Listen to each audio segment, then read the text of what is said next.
Alright, let's do an inside-out ornament using Frit on the interior. What kind of Frit was that, huh? Blue Moon Frit. Okay, so it's going to make a nice sparkly colored inside, and we're going to start off with a 38mm tube welded up to a 9.5mm heavy wall handle, and we're going to make a little flared funnel thing that will allow us to, tipping that on its side, pour the Frit down inside of that tube, and then we'll seal it up and begin heating it. And when we've blown it out into its ball shape with the sparkly little stuff inside, we will then add the top and bottom sections, which are these pre-made portions, one with a loop and a ball and the other with three different ball sizes on it, or little marble shapes. So let's get to it. We'll start off here with making a small marble and then hooking the pre-made loop to it. If you need to know how to make any of these loops, look at any of the other videos involving loops, and I've done it many times. It does save time to make them ahead of time, I believe. And so here we're just balling that up. We don't even need to marver this in the marble mold or anything. We just want a round gob of glass there.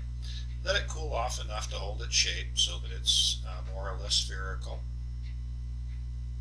There we go. Let a little bit of that heat dissipate out of it.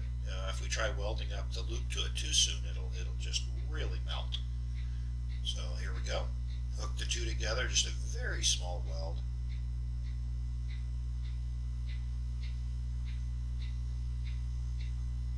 Very small flame. Put the marvering pad on its side so we can use that little chamfered edge.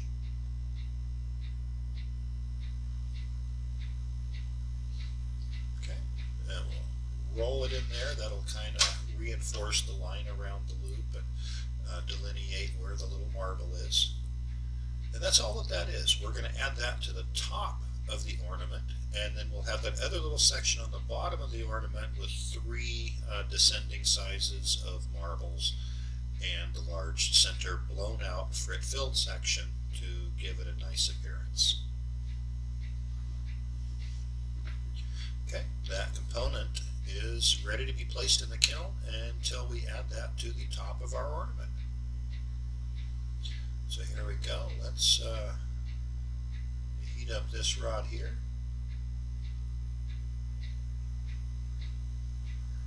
And we're going to create about the same size sphere or marble as we did on the other section. Just back and forth, make a reasonably sized marble from that 7mm, which means it's probably going to be about 14 to 16mm. When you're doing that, it's hard to get over twice the size of your original rod before it starts to distort and twist.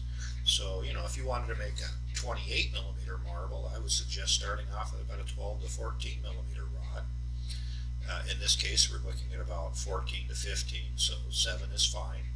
We'll put a little punty on that, and then create the other two descending sizes of marbles.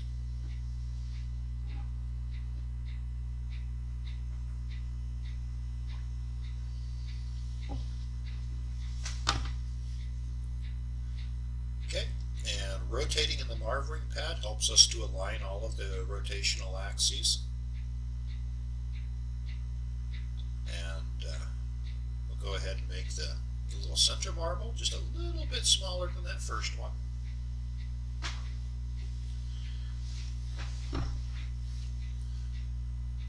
There we go. And we'll heat and chill and marver a little line around that to cool it down and save its shape. And then the very last one isn't very big, so we'll just heat it up, push it together a little bit and get a bulge, and then let it cool a little bit to conserve that bulge, and then we'll cut it off. Well, actually, we're going to put a punty on that bottom, and that punty is just going to be that 7mm rod connected up and pulled down a little bit thin right there where we will remove it. So that is a very reliable punty without actually being a punty.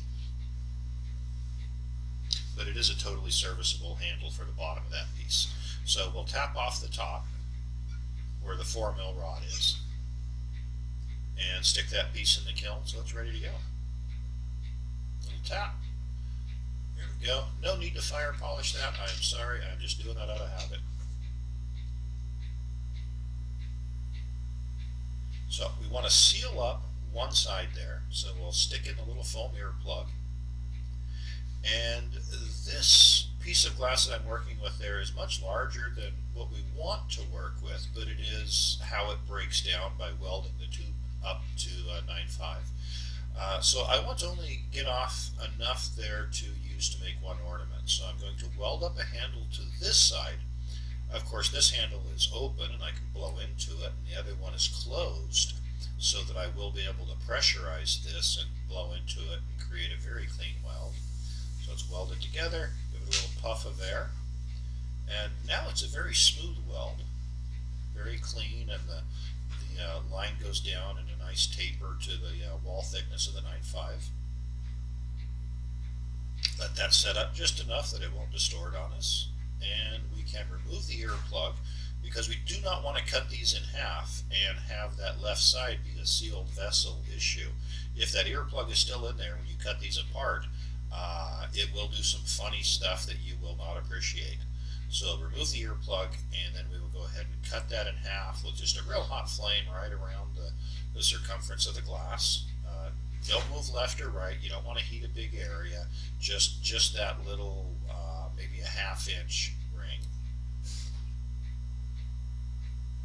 There we go. Now we're marvering it down, and then I'm going to snap it. We don't want to cut this in half all the way. I mean, we don't want to close that hole in the center.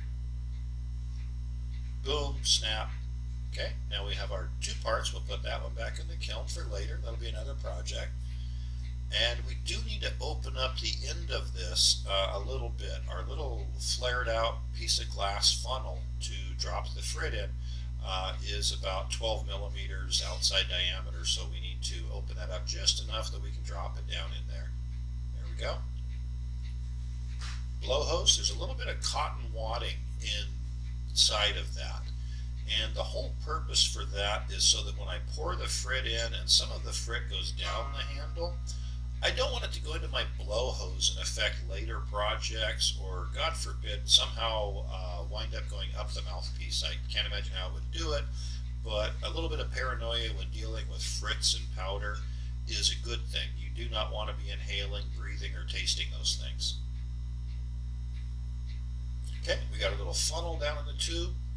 Got my little bottle of frit there. Gonna pour some in, and you're estimating it, but a little bit of practice will quickly give you about how much you need to do any particular project. And you can see that's all inside. Now we just lift the little funnel out, tap it off, and we will seal that end while holding it at an upright angle so that the frit does not get up into the molten area. We don't want it getting up there and getting in the middle of our flame and sticking to things. Keep it down in the bottom. So marvering the tip of that tubing closed, removing that hole, and then before we add the frit to it, again, I'm going to blow that wall thickness out a little bit. And here I've got the blow hose, so after I get enough heat applied to it, we will drop it into the marvering pad and gently blow it out, watching the wall thickness and turning that into a very even vessel. There we go. Now I'm going to punny up to that because I'm really going to apply some heat to it to melt in that frit. And that tube is going to be very molten, so definitely need a handle out there to maintain the rotation. Now I'm only using the small torch because I'm waiting for that punny area to cool down enough to support the weight. And I am heating up the tube without a massive shock to it. Once it's warm, then I can switch over to that big torch and I'll go back and forth and just really apply some flame to it. And I'm watching the material to see at which point the frit is becoming part of it, when it's really melting in and becoming smooth. You can underdo it and the frit will remain like particles on the surface, barely welded, and you can tap it and they'll fall out. You don't want that. You want them to become very much a part of your material and smooth on the inside as well as the outside.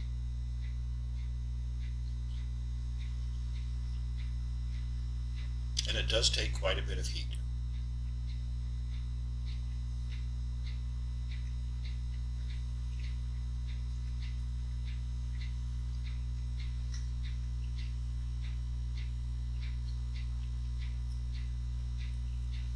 And occasionally marvering it and shaping it so that it is maintaining the shape that I desire.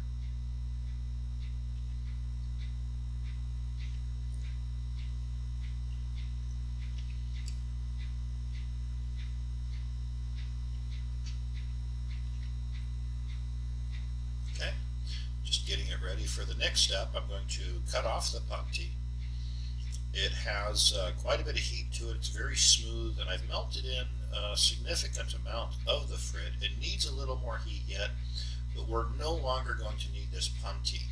So as I remove it, I pull off some of the excess glass on the tip of the tube, again giving us an even wall thickness throughout this condensed vessel that we are about to blow out. So now, just go to a big flame. That's about as big a flame as I can get on my torch. And I'm driving the heat in, just rotating it around, working it in, watching the color of the material, watching the radiance of the heat, until this thing is about as hot as I can get it. Everything is melted in on the interior, and I haven't lost control of it while rotating on the outside. It's you reach a point at which you just, it's so hot, it's too molten, you can't do it, and you don't want to go there. Just get it up to that point where everything is melting in and it's smooth, and there will be enough heat in it that you can remove it from the flame, turn off your torch, give it a few seconds, and then begin to blow, rotate, and marver it into a nice spherical shape. So at first I don't need the marble mold here. I'm just going to blow it out until it expands to approximately the correct size, and then gently rest it in that wetted wooden marble mold and rotate it around. Enjoy the smoky smell. Hickory with hot glass is one of my favorite smells. There we go. Got a nice round shape.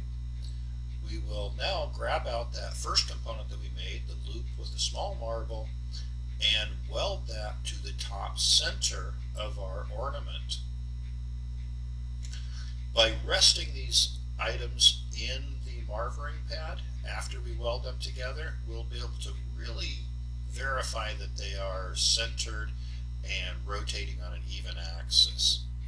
So we still have a little bit of pliability to it. It can move left and right, or, well, that's kind of relative. By marvering it here, we center everything. And blowing on the blow hose a little bit, I am pressurizing the interior, and now I'm pulling just a little bit. Winds up with a very even wall thickness and almost no stress between the welded on components and the hollow vessel. Okay, now this is thicker and it is more fracture prone than some of the other ornaments that we've done previously. So this one needs a much more rigorous annealing cycle in the kiln, so I need to blow a very, very small hole somewhere in the ball. Because if I do not, when I go to anneal this thing properly, some part of it will gather enough heat inside of it while it's annealing to distort the shape. So I've blown a very small hole, and now I'm marvering that area down so that you don't see a protuberance. It's just a very small hole that blends into the pattern of the frit. And now I can cut off the end of this, and even with the hot air that was inside, which is now contracting because it's out of the flame and away from the heat, because there's that small hole to equalize the pressure, I do not have to worry about that molten glass sucking back in and creating an inside bubble. So now we can move on to welding on those 3 descending marbles to the bottom of this. There we go. Little contact, a lot of heat around it, condensing it together, and then resting it in the marver while gently pulling it apart creates a very seamless weld with no acute angles and very little stress. There we go. Keep rotating it until it seizes up and feels very firm, and it's not going to distort when you set it down or apply a little bit of lateral torsion. Okay, we'll tap off the puntee from the loop, which was the weaker of the two puntees. Remember that one on the small descending sizes of marbles is actually a 7mm rod that is very sturdy, so it will definitely hold the weight of this piece. We'll clean up the loop, do a little bit of marvering there with the octagonal reamer, and we're ready to claw up to it. Warm them up a little bit, don't make them glow, certainly don't make them smoke, and secure it. And now we can cut that last little section off below that third marble where it becomes 7mm clear rod, and that's it. We have completed a nice, fun, inside-out ornament with some beautiful colors and very elegant shape. Of course, we do want to put this piece in the kiln. Too often, inside-out items like that, if you just throw them in the vermiculite, they will crack and fracture. I hope you enjoyed it. I really did. Those are some of my favorite items to make. Ornaments are very free form. There's no right answer. You can just play with them and come up with shapes and aesthetics that you find pleasing. So if you enjoyed this, please like and subscribe, or if you didn't, put some comment in the comments and I'll try to react to that. Thank you, and I hope you enjoyed.